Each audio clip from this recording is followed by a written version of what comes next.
Hello, everyone. Welcome back to another AfterShock Happy Hour and Live Sale. I'm your host, RuthAnn Thompson, and we're very stoked to have everybody involved with this show today. We had some hiccups. We're switching out some guests, but I'm so stoked that later on we will be talking to the incredible artist Mike Rooth about all the amazing variants he does for us and so much more, including the live sale that will have some of our best work, including 2 Mike Rooth covers. So very stoked about that.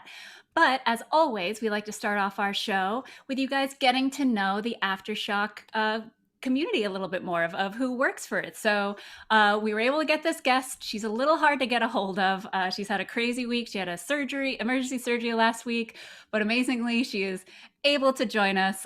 Please welcome Rue Thompson, the host of the Epicenter. Hello, I'm so happy to be here today. I love the show. I've been watching it all the time, so very stoked to be here and just can't wait to talk to you all about how I got working here at AfterShock and what I do here at AfterShock. Yes, Rue. So tell us a little bit more. We know that you host the Epicenter as well as a private live stream just for the retailers on Thursdays, but tell us a little bit more about what you do here at AfterShock Comics. Thank you, RuthAnn. It's really stoked to be here and tell you everything that I do here at AfterShock. So I am the Senior Retailer Relations Manager. So what I do is I talk to all of the retailers across the US, Canada, and the UK to make sure everything is running smoothly, as well as I'm part of the Ambassador Management Team. So we have 43 ambassadors across the US, and we're hiring for Canada right now. So if you know anybody in Toronto, please apply today. But basically, we have them as our brand ambassadors. They go into shops every single month with promotional materials, as well as all the information about every title that we have coming out, when it's coming out, who's writing it, who's the artist, all the information they could possibly need to be able to promote it to the consumers and make sure that you guys can order it in time to be able to get these awesome comic books. As well as they bring these incentive covers that are only for the ambassador program, which we've sold a couple times on this show, I believe. But it's a really great program. We're very much stoked about it. It's all been awesome stuff. That's very neat, Rue. Why don't you tell us a little bit of how you even came into this industry? Like, what were you a nerd growing up? Was there something that caught your eye? Like, what was it that brought you into the comic book world? Well, RuthAnn, I was a total nerd from day one. I was super into everything. Luckily, I was basically raised by nerds up in the mountains of Montpelier, Vermont. Both my mom, my dad. My mom loved sci-fi action movies. My dad also loved literary stuff. So he actually raised me on Lord of the Rings to the point where my childhood room was actually his childhood room growing up. And in the closet to this day, there's still a map of Middle Earth that he actually drew himself. So it's, nerd runs in the family. X-Men was my first comic book ever, though there was no comic books in Montpelier. Yeah, there's still no comic book shops in Montpelier, Vermont. So I had to get what I could from my my older brother, Thad. And he was also the one who donated all of his role-playing dice to me. So that's what I came into high school with some X-Men comic books, some dice, and just ready for nerdery. And after that, I continued to follow my career with acting and still had my love of reading all the comic books I could. When I first arrived to New York City as a little baby 18-year-old, I actually started going to Midtown Comics there, right in Times Square. I had an account there, the whole thing. And I would kind of keep it more hidden back then. I would have my DBZ posters on the walls in my room, but I wouldn't tell anybody about it or talk to anybody about it.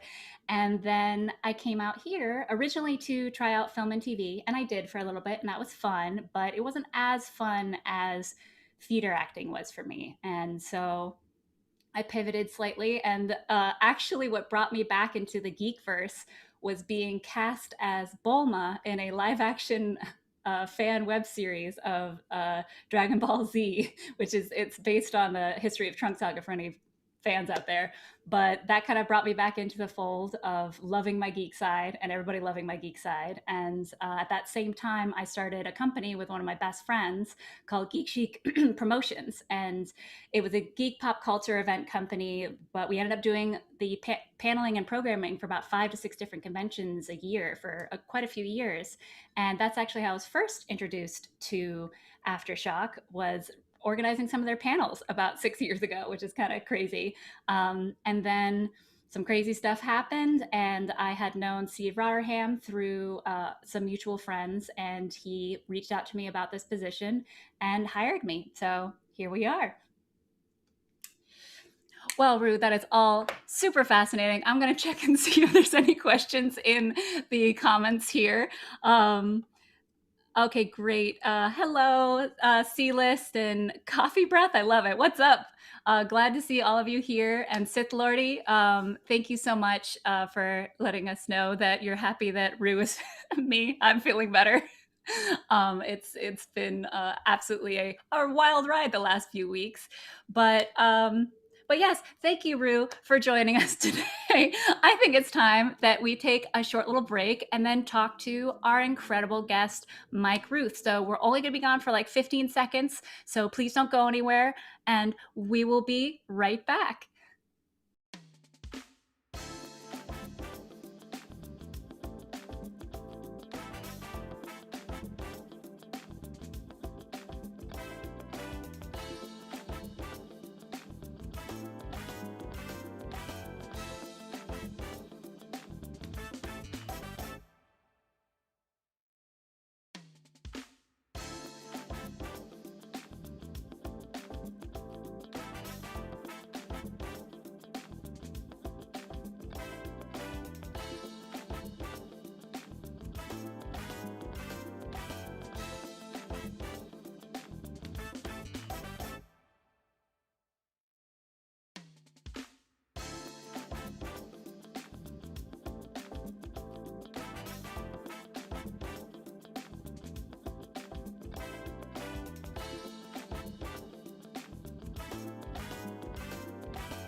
Hello, everyone. Welcome back to the AfterShock Happy Hour and live sale. We can now move on to an actual interview, which I'm very stoked for. We've been working with him for hundreds of different variant covers, and he's just an incredible artist. Please, everybody, welcome Mike Rooth.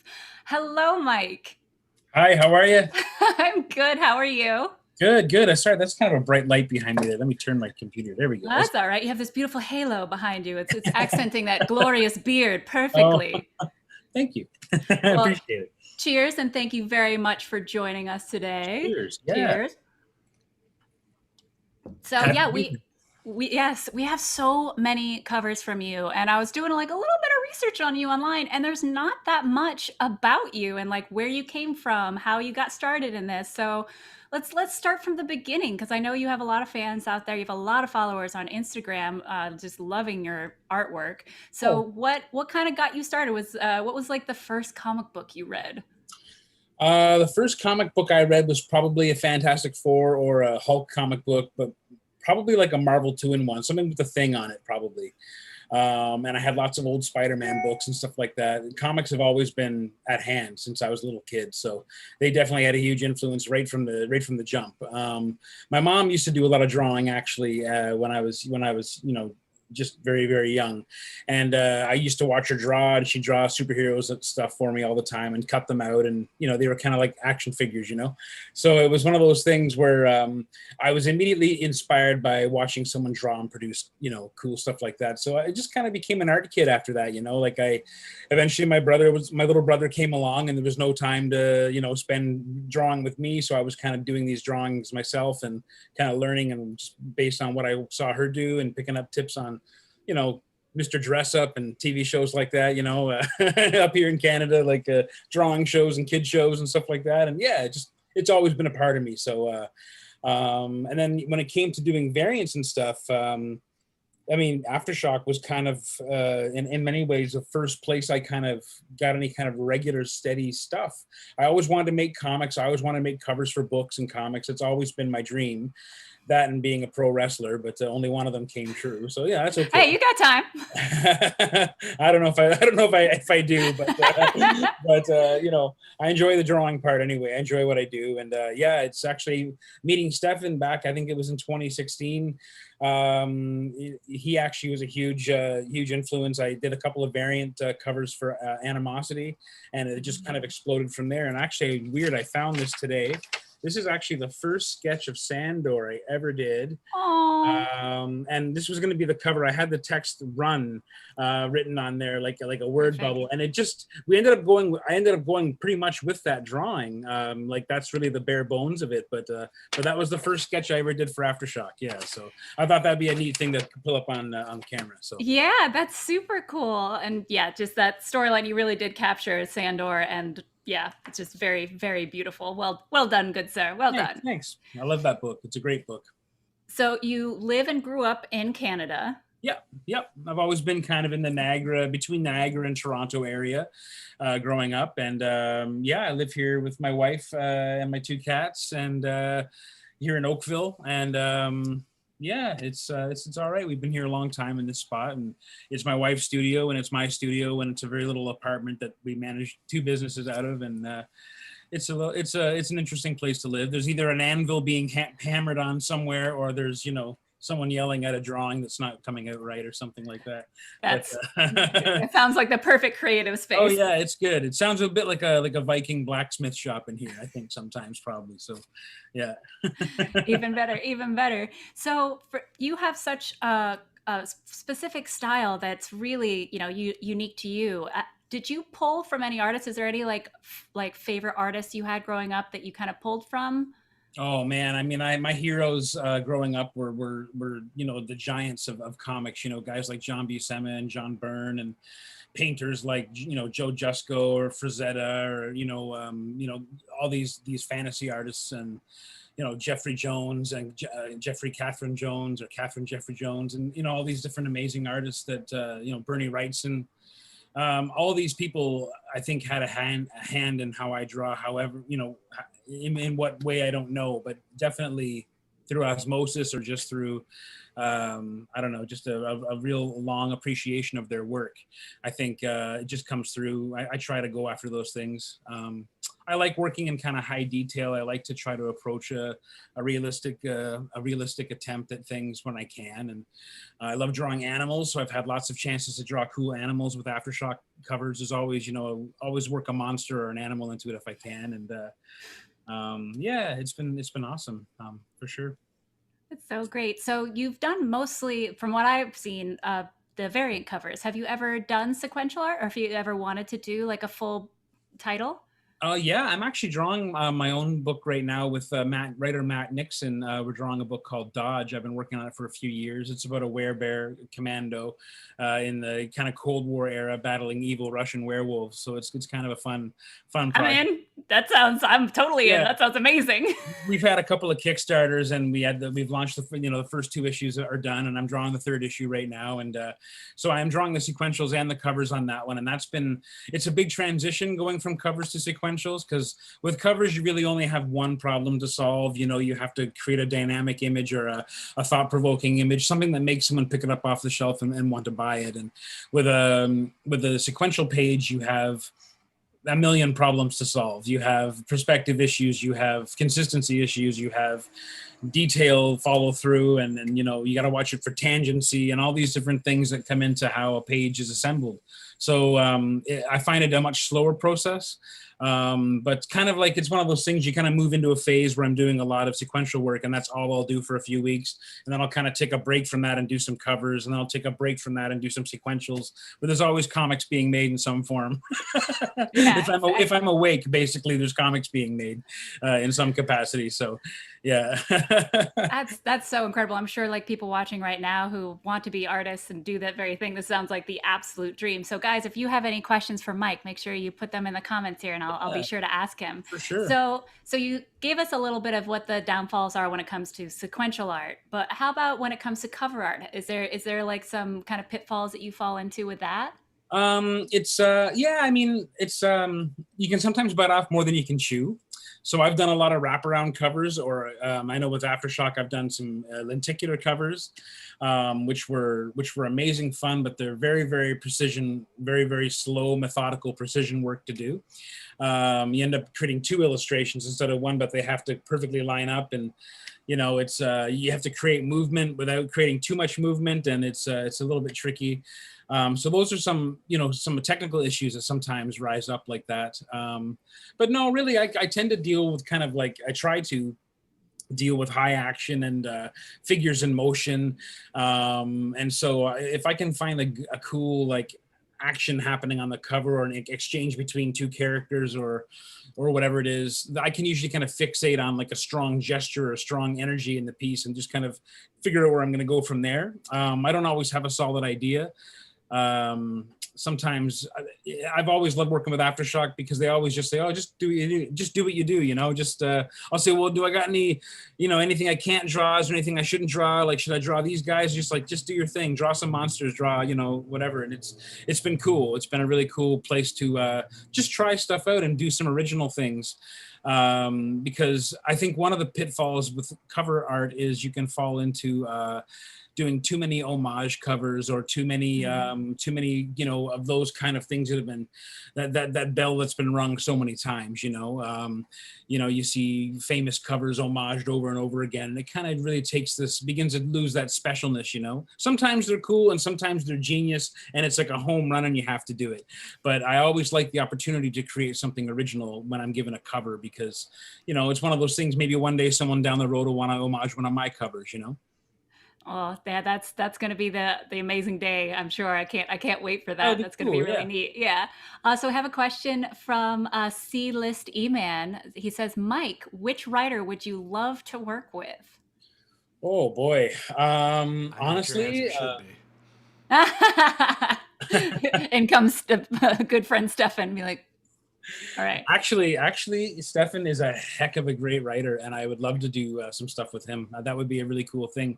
We've danced around the idea a couple times with some other things, and it's always good stuff that he's coming up with. So it'd be fun to draw that. Yeah, I'm committed to finish Dodge for a little while and get that series finished up. I'm really enjoying it, and I want to see it through to the end now. Like, I can kind of see where we're going with the story, and it's really cool.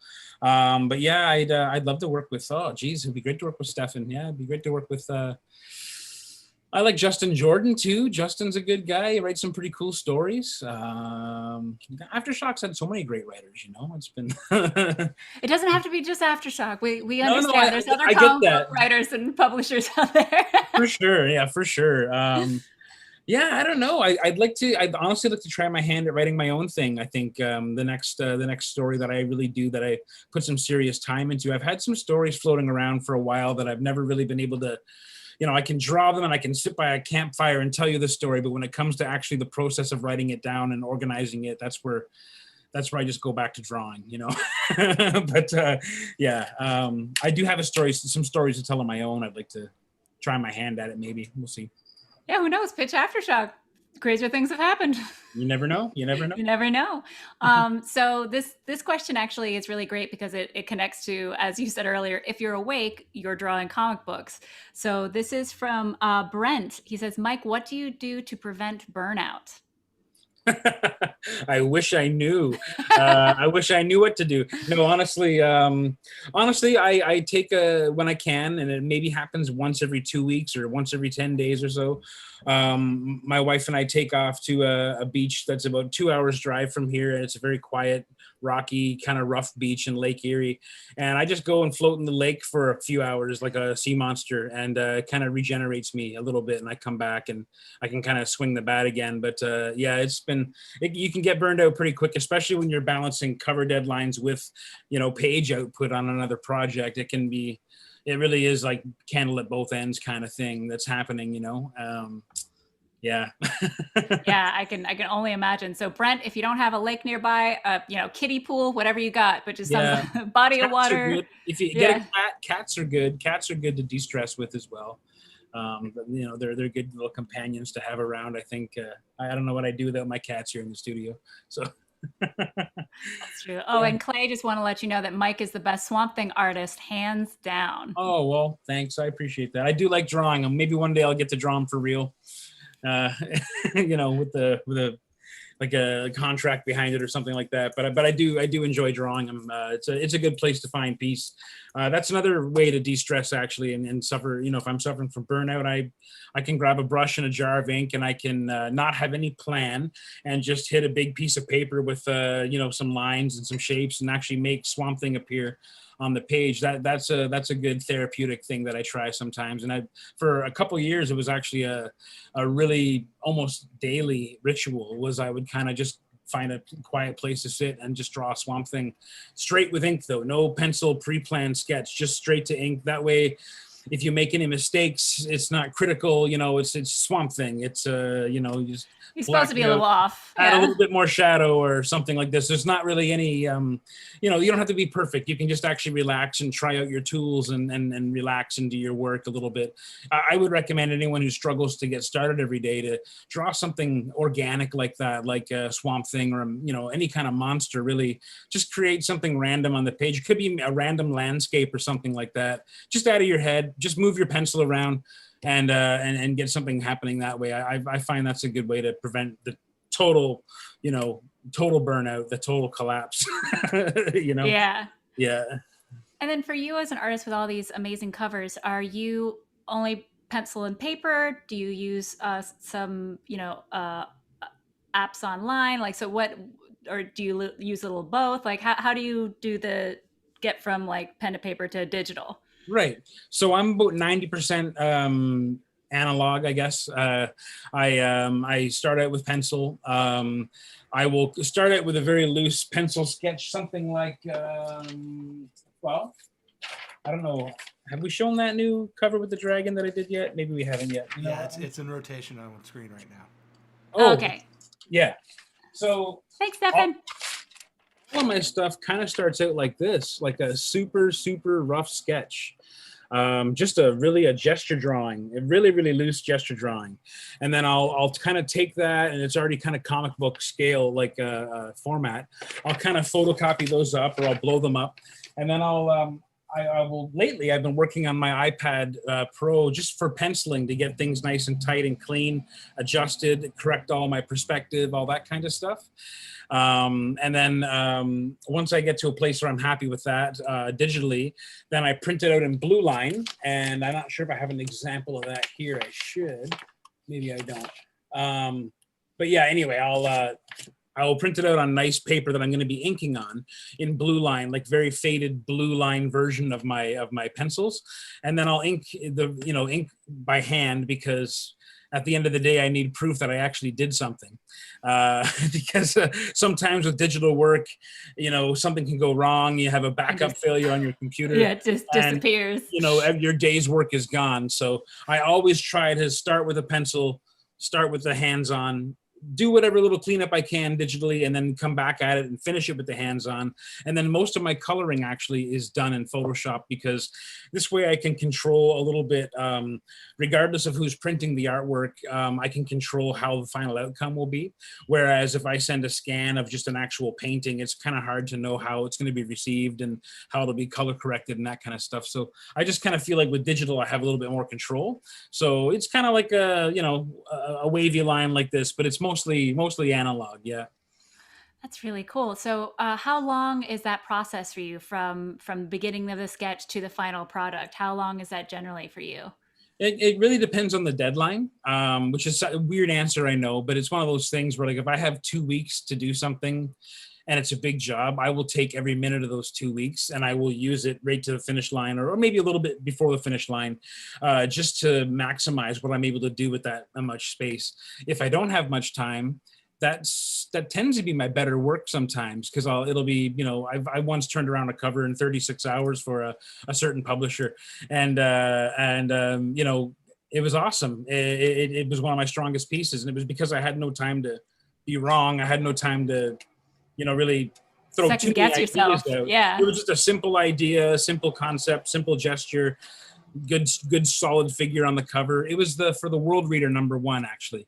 That was but that was a fun cover to do, and I think I turned it around in 36 hours or 24 I like hours. you're like a certain publisher. I was like, ooh, which one? Oh, it's us. Sorry. Well, I didn't want to get too brand heavy, but it's us. Don't worry about it. Yeah. No, but that was a super fun cover. And that was one actually that was interesting that I painted by hand because, again, I had very little time to turn it around and it was over a weekend. And I just ended up painting it on red paper, like bright colors, and just hope for the best, hope that it would scan okay, and knew that Stefan was on the other end handling the artwork. So I knew it would be in good hands. So yeah, he's all right. Yeah. So, well, this question kind of keys into one thing I wanted to ask. So this is kind of going to be a two-parter. So Sure. Adam Tatum asks, Mike, if you could only draw one comic for the rest of your life, what would you pick? And I feel like that's kind of in tandem with mine, with what was your favorite to draw. But maybe that's two different questions of like your Wow. favorite cover of all time that you've drawn, and then if you could only draw one comic book, what would it be? Man, that's tough. So my favorite cover that I've drawn so far, like that I've done. Yes. Oh, that's a tough one. It would probably. It doesn't have to be AfterShock. It's okay. No, that's what I mean. It's a really hard one because the top 3 or 4 are AfterShock ones. That's the thing. It's tricky. Because they're all kind of special in their own way. Like the baby teeth lenticular one was it was my first time doing a lenticular cover. That one was really special. That one was I sold the original art way too quickly on that. I should have kept that, but that was a fun one. I did a Ninja Turtles cover, my first ever for Jenica #1, which was that was pretty cool to be a lifelong Turtles fan and to finally get to do a Turtles cover. That was a pretty big deal. I've since done two others, so that's been kind of an awesome experience to work with those guys and to work with that property and to have those creators kind of weigh in on what I'm doing a little bit. That's always cool. And that's what one thing I've always liked about AfterShock too, again, is that when possible, if I'm doing a variant, I always love to reach out to the creator and say, what would you like to see me draw? Like, I did that with Marguerite Bennett with Animosity a couple of times and produced really cool results. Like, just interesting to see how she would have approached the thing and like, oh, I'm going to draw that now, So, and then as far as my favorite comic to draw forever, oh boy, I don't know. You're locked in. You won't be able to leave just for the rest of your life. There's one comic. What would it have be? to? I don't know. That would have to involve. I think the most versatile thing I could do would be something like maybe Conan or something like, because you could cross into other realms, especially now that Marvel's kind of taken him and made him an Avenger and all this craziness. But you could do a lot with a character that's very bare bones like that, basic kind of character. That or something with monsters. Like, I'd love to do the Ben Grimm as a wrestler again. Like, I loved all those stories of Ben Grimm when he was a pro wrestler. Certainly Swamp Thing would be something wonderful to draw forever, just because I love drawing the character. And you can get all kinds of cool monsters in Swamp Thing.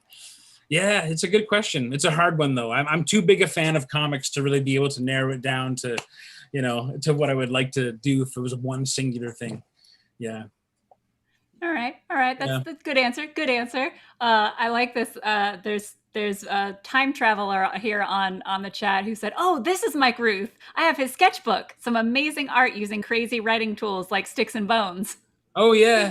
That was a fun project. Yeah, I started doing those as another way to relax. Again, it was just to find weird objects like an acorn or a twig or a piece of bark or something like that, and dip it in ink and see what kind of lines I can get, and do some drawings with that. And I think I might have one handy here.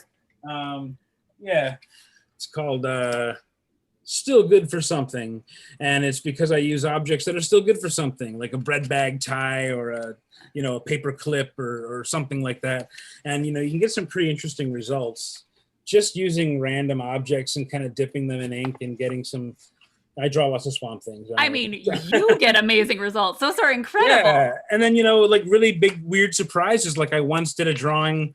I started doing drawings with an old brake light that was out of my dad's old van. And I just dipped the flat end into some ink and dragged it around the paper, and I ended up with these really cool machine-like lines. It got me thinking about, drawing Alien and Alien or yeah. Tiger or whatever. So, you can kind of surprise yourself with what's out. Like, I drew this Rorschach with half of a rotten pear that I found in the forest. I mean, So that's amazing. I'm surprised you don't have like a Twitch channel just for that, just for like just drawing stuff with like what did you call it? RuthAnn. Thank you so Right? much for saying that. Yeah. Like I'm sure Stefan's been pushing you, but like I want to watch that. I want to see you just take like a rotten pear and make this amazing Rorschach. Like that's honestly, incredible. it'll happen. Like Stefan's been on me for a while, and I've had all the gear here for a long time. I have a hesitancy to I'm on a lot of live shows too sometimes, and it's just a hard thing to plan sometimes just because of the noise in my apartment. But I would like to do a Twitch account. I have one. I just don't go online. I don't really know how to use the gear yet, but I have Stefan to teach me. So like I'm gonna get more regular with that for sure. I think that would be a cool thing to share with people, and it's fun. I've done some time lapse videos of them. If anyone wants to even check the hashtag Still Good for Something on Instagram, you'll probably find some short videos of me doing weird drawings with just weird whatever I find on the road or something like that. But yeah. All right. Well, Stefan and I are going to help you. And if anything, let's have you come on and maybe do some AfterShock sketches. Like that'd be awesome. I'd love that. So cool. Yeah. So I don't know about the viewers, but I want to see that. So if anybody has, again, if you guys have any questions for Mike, please just comment right away. I'm reading the comments, I swear. Yeah, and everybody's like glad to finally put a face to the name. Great art. Oh, thank you very much. Yeah. I appreciate that. Yeah, so everybody's just like in shock of your ability to do that. I'm just taking random objects. So what started that? Was there like just something you just wanted to like, I bet I could still use this broken pencil for something. Like how did that start? You know what? I'll tell you why, but it might make me seem like a small and petty person. But really, what it is I learned to draw with all kinds of unorthodox tools years ago when I was getting a little bit of art training, nearby here, and I had to teach a class once, and I ended up, sharpening a bunch of popsicle sticks to draw with, because that's a pretty cheap, easy thing for kids to use to learn inking with. And you can actually, with a popsicle stick, you can do amazing, amazing things with ink. But so that's kind of what started it. And then I was just like, oh, let's just try this. Like I could use this piece of a pine cone or something and see what kind of marks I make if I hit the board really hard or something like that, dipped in ink. And I think I just kind of always had this interest in doing it because I was always pleasantly surprised by the results. I'd always be like, wow, that came out way better than I thought it would, drawing it with this old, whatever, like half a rotten pear, right? What was I going to say? I just lost my train of thought. I apologize. What was the... Oh, that's all good. Well, it was just kind of like what, so I was asking what started this trend. The thing that inspired it was when everyone started to kind of move digitally, and everyone had these fantastic digital drawing systems, like these, huge drawing rigs, the Surface Pro and the Cintiq and all these sort of things. And I was kind of jealous that I didn't have one.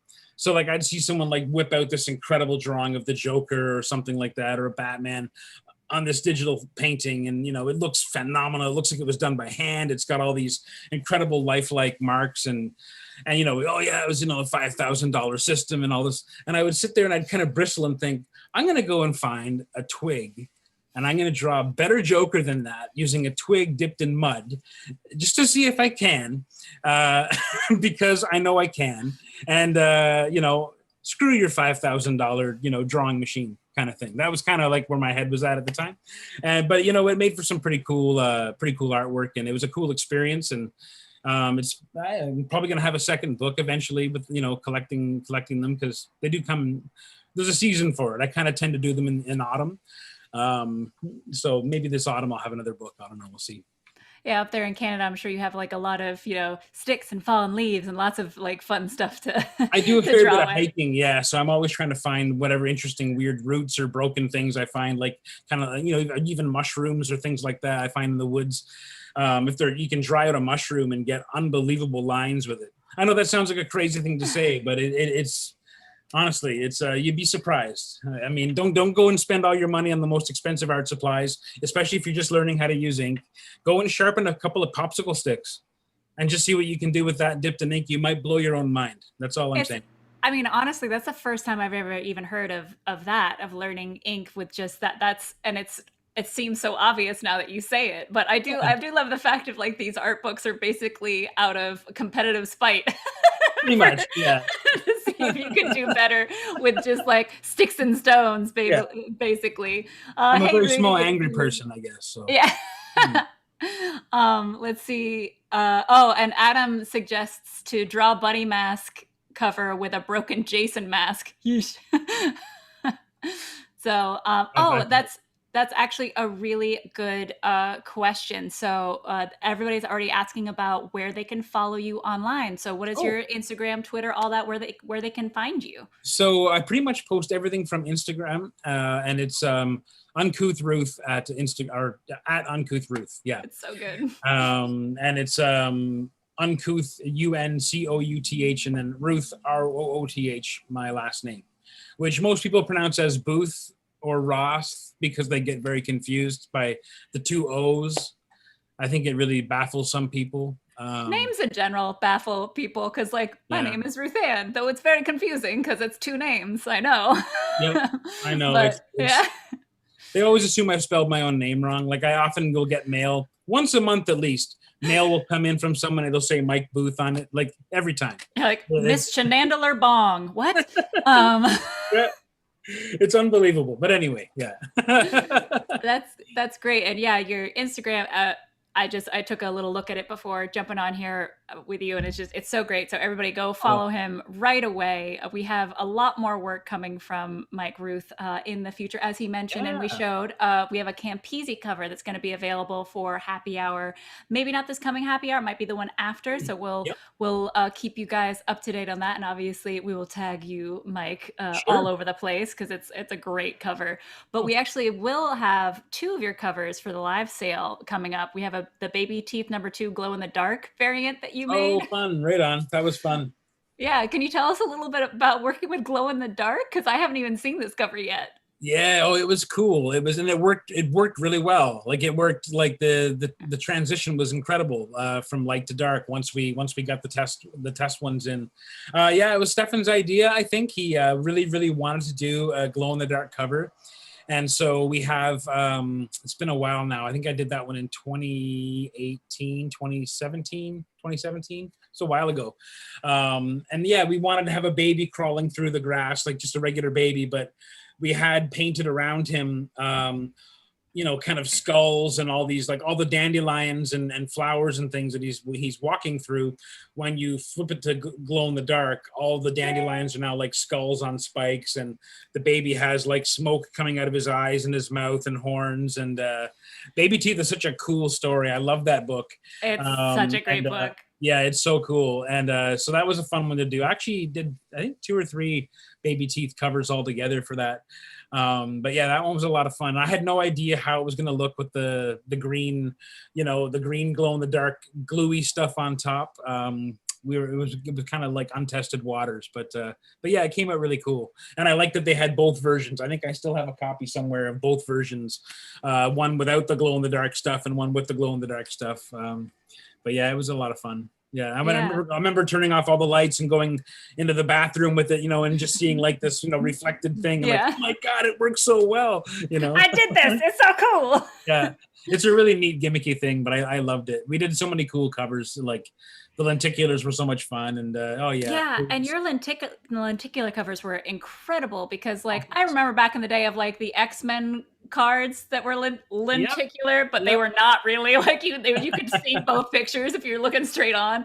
But now, like, it's gotten that Baby Teeth one that you did was actually one of my favorites for conventions back in the day. In the pre-times, because we would set it up on like just perfectly, so when people were walking past, they'd be like, ah! Yep. Like that was my favorite. They would just draw them in to like buy comic books, but just that, like, it's like a tractor beam, just keeps pulling. Yeah, it was a really tight transition. I remember I had a few of those on my desk here at a big show in Toronto, And I had people who had no idea anything about AfterShock, anything about the book. They walked by and they would just be frozen, and they'd be like, okay, I don't know what that is, but I have to have that. How much for that? I only had like 3 or 4 that I could even sell, but I sold them, and they were like, really, like, people were just fascinated by it. And then I would like direct them to where they could get some AfterShock comics, because I was like, go and check out this comic, go and check out this line of books, like, so good. And, you know, so it was cool to catch people's eyes with that one. We also did a Pestilence cover that was on orange foil. That was pretty rad too. That was a good one to turn some heads. And yeah, the other lenticular covers we did for like Knights Temporal and Dark Arc, they came out really, really tight transitions as well. Really good, yeah. And I was happy with that, because around that time, you know, certain other companies were doing lenticular covers, and they were garbage. They were really, really bad. And ours were so tight and clean. Like, I was like, ooh, so good. Yeah. Anyway. Yeah. I don't know if it was like a different print company or what, but yeah, I was shocked at our lenticulars that you did, because I was like, that's like you said, it's tight, it's clean. Yeah. It's really well done. Really well done. And we'll also have, because we did already do the Bunny Mask Happy Hour variant that you did for us. We are going to sell it one more time today. We're going to sell it for a little bit more, because we, you know, that deal was only a one-time deal. So, but it went like hotcakes, you know, the last time. So hopefully people will buy up a bunch more.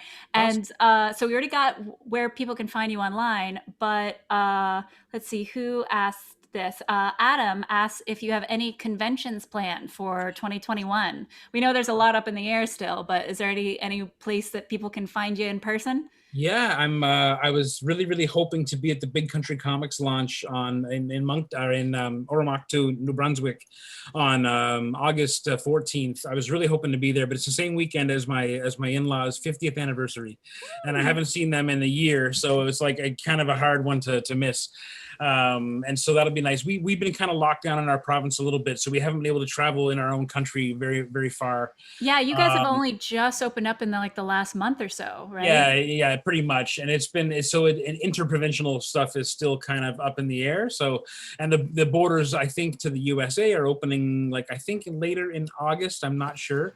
Well, that'll change all kinds of stuff, I'm sure. Yeah. But in terms of shows, the only one that I'm kind of for sure confirmed at is the Toronto Fan Expo special edition that's happening in October.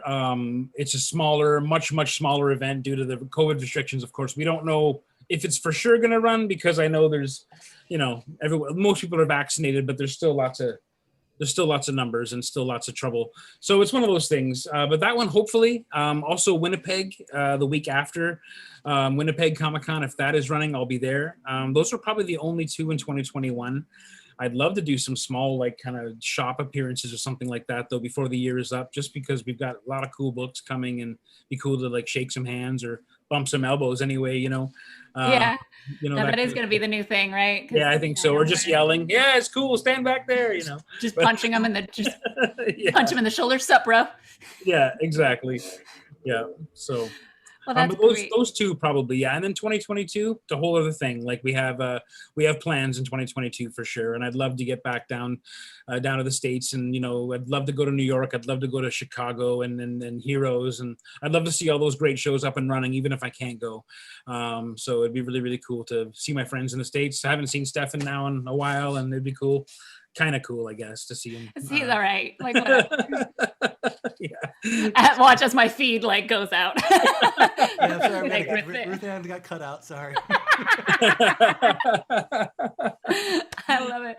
Well, Mike, thank you so much for joining. It was an absolute pleasure to speak with you. Hopefully we'll have you on again soon, drawing with random broken objects. Whatever you want. That'd be fun. Maybe I could draw a Sandor with a tiny plastic dog or something like that. I'll see what I can find. That'd be fun. I love it. That would be perfection. Well, Mike, thank you so much. We're about to sell some of your stuff on the live sale. So everybody who's viewing, please stay with us. We're going to just take a 15-second break, let Mike go, and then we're going to come back and sell some of his incredible comic books. So again, Mike, thank you so much. And we'll talk to you real soon. All right. Take care. Thank you. Bye.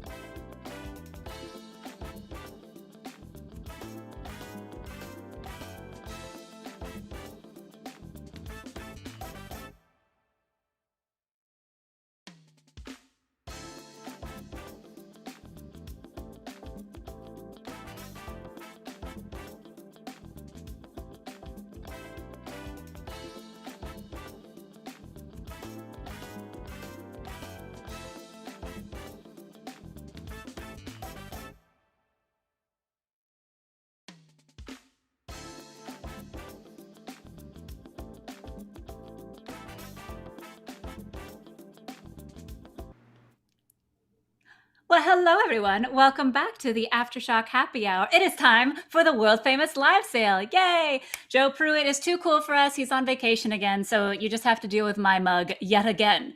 But these are some incredible things that we'll be selling right now. So first up, let's look at this Tony Harris variant cover that's never been released before. So this is a big deal. This is for Kaiju Score #1. So this is an incredible story from James Patrick. If you guys didn't follow this title, it's a really fun one. It's like one of those genre mashups that you're just like, oh, why didn't I think of that? But now that like James Patrick came up with it, it's perfect. Sony Pictures already picked it up for a movie deal before the comic book even hit the shelf. So basically it's a Quentin Tarantino heist-esque movie with giant monsters, with giant kaiju. So the rest is for you guys to read. It's an excellent one. And this Tony Harris variant cover, like we said, is not sold, has never been sold before. We're really stoked about this. So for the first time ever, pew pew, you can get this cover. And we're selling it for only $10. So make sure you click on the link, be able to grab that, because again, it's not been sold anywhere else. And Kaiju Score is already going to be a movie with Sony Pictures. We know that for a fact, and it's been going really well. And we're really stoked to have Tony Harris back for another crazy mashup of Campese the Dragon Slayer. So that's what the cover that we were talking about selling to you guys in a couple weeks. Next up, we have a bunch of graded books. So all you graded collectors out there, this will be perfect for you. The first is a graded 9.8 Kaiju Score #1. And we're selling it at the low price. Usually it's about $50 that we sell this for, but we're selling it only for $35. That's right, folks. 15 whole dollars, just cut right off. So you can get this incredible graded 9.8 first issue perfectly done. Next up is another of the Kaiju Score #1 graded 9.8, but this is the incentive cover. So a lot of fun with this one. And this is usually $60. So today we are selling it for only $40. So only $40 for the next 24 hours. For any of you that are watching this at home after the live stream, you can still get it if it's within 24 hours, unless we sell out. So click on that button and order right away. And this graded book, I am super stoked about. This was a beautiful thing that Joe Pruitt put together right at the beginning of the pandemic. So this is a graded 9.8 SOS benefit book. And this is the first time that we're selling it online and all that. Usually this would go for about $60, so we're selling it for only $40. This was a beautiful cover and also just a great idea. So this comic book was 7 completely unique stories by some of the top creatives out there, all about how their love of their comic book shop. So whether it was their first comic book shop or the comic book shop they visit now, each of the stories are very personal to each of the creatives, with of course like a little spin, because there's Cullen Bunn. It had to be a little scary. There had to be a little bit of horror written in there. And so, like I said, this is the graded 9.8. We're selling it for only $40 for the next 24 hours. Next up is the cover that we already talked about, but now you get to look at it some more, which is the Baby Teeth #2 Glow in the Dark variant cover by Mike Rooth. And guys, we only have 10 issues of this, to be sold. That's how popular this was. We only have 10 issues. So make sure you click on this as soon as possible. Usually we sell it for about $50. We're only selling it for $40 right now. And yes, as you see, it's quite a lot of fun. And as Mike described drawing this, it's such a cool concept. If you haven't read Baby Teeth, read Baby Teeth, also get this one. It's absolutely glorious and too much fun. I mean, come on, glow in the dark cover. Who can't resist? And last but not least, we're bringing back, because due to popular demand, we're bringing back Bunny Mask #1, the Happy Hour incentive by, you guessed it, Mike Rooth. So this is a really fun cover. We're going to have some more variant covers that are only for you guys. So we at first was selling this for only $10, but now it's already up to $15. If you haven't looked online, there's some of them selling for $360 I saw on eBay. So these are still very... Oh, yes, Stefan. It originally sold for $15. It's selling for $20 now. My apologies. It originally sold for $15 and is now $20 for all of you right now. So again, it's still a steal, because it's selling quite high on eBay and other stuff, and it's just glorious, and everybody wants a piece of Bunny Mask right now. It's a very popular title, even as I've seen in the chat that everybody's been really, really enjoying it. Making sure, so we do have some commenters asking about the links, so just want to make sure that we have those up and they're good to go. Yeah, I put them in the chats. Perfect. So yes, and it's also on screen too. All of the things. Stefan is so on it. He's on top of it. He's kind of the best. It's awesome. Adam Tatum says, Kaiju score number 1. He ordered it. Nice. What an amazing deal. Good job, Adam. All right, so I'm going to go through these all one more time from the top for all of you that might have joined in a little bit late, because there's a lot of good stuff here at this live sale. So starting back at the top, we have Kaiju score number 1, exclusive Tony Harris variant cover. It's never been sold before, so this is the first time it's going to be sold. Usually it sells for about 20 when we do move it to, unless you guys buy it all right now. Buy it all right now. We're only selling it for $10, and this is a really popular title. We're looking forward to the Sony Pictures movie about it, so that's kind of fun. Next up is a whole lot of graded books. So let's start with graded 9.8 Kaiju score number 1. And usually this sells for $50. We're only going to be selling it for just $35 here and now, so make sure you get it at that low price. Also, a graded 9.8 Kaiju score number 1 incentive cover, usually $60. We're only selling it for $40 during this 24-hour period from right now. Like starting now. Start the clocks. The last graded 9.8 is for the SOS benefit book. Usually for $60. Now we're doing it for $40 for this. And this book, I also forgot to say, the SOS stands for Save Our Shops, because we actually, Diamond brilliantly actually shipped it to all of the retailers for free. So we were able to get this out to a little over 500 retailers for them to sell, use for raffles, anything they wanted. There was one shop, I believe in Chicago, that actually used it to raise money for the children's hospital nearby, during the height of the pandemic. So that was just very beautiful, and we're so glad that we could help in any sort of way. So I have a deep affinity for this book, so I highly suggest getting it. And then we have our 2 Mike Rooth covers. So we have a Baby Teeth number 2 glow in the dark variant cover that is just so cool. Look at that. Look how cool that is. That's so neat. I might have to get one. And there's only 10. Guys, there's only 10 of these total. That's it. So if you want one, it's only $40 today, right here, right now, in the next 24 hours. So make sure you click on that, because they're probably going to sell up really quick, because again, only 10. And then last but not least is our happy hour variant cover by Mike Rooth for Bunny Mask number 1. This we bought it back because of popular demand. It is now $20, but it's selling for a lot of money on eBay. So if you're a collector, or if you like to do turnarounds, this is an excellent book to pick up for that. And Clay, which is one of our amazing ambassadors. Thank you, Clay. He says, we will be raffling a few SOS books at the Boom Tomb on Free Comic Book Day. So anybody in the area of that, make sure you check that out. And Clay also ordered some stuff for us, as well as Mitch, Joe Crone. We have all of the ambassadors in here. So for any of you Canadians that are watching, we are still looking to hire an ambassador in the Toronto area of Canada. So make sure that you go to our website and apply for that, and I'll interview you. And then you get to work with me. How cool is that? Ambassadors in the chat, say how cool it is to be ambassador. Do it. No, just kidding. You don't have to. But guys, this has been very fun. We're very stoked for next week. We are going to have Aaron Douglas on the show. So if you don't know who Aaron Douglas is, you might know him best from Battlestar Galactica, but he's also done a lot of different acting work, and he's also a writer. So he'll be talking about one of his upcoming comic books with us.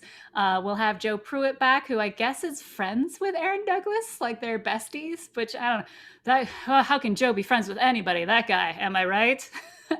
But we're super stoked. So that's actually going to be just a week from today on the 29th. So make sure you join for that. Thank you guys for joining, even though I had to take a little week off because of my surgery. I appreciate all of you. And make sure you guys stay safe out there. Wear your mask, wash your hands, and only read dangerously. We'll see you guys next week. Bye now.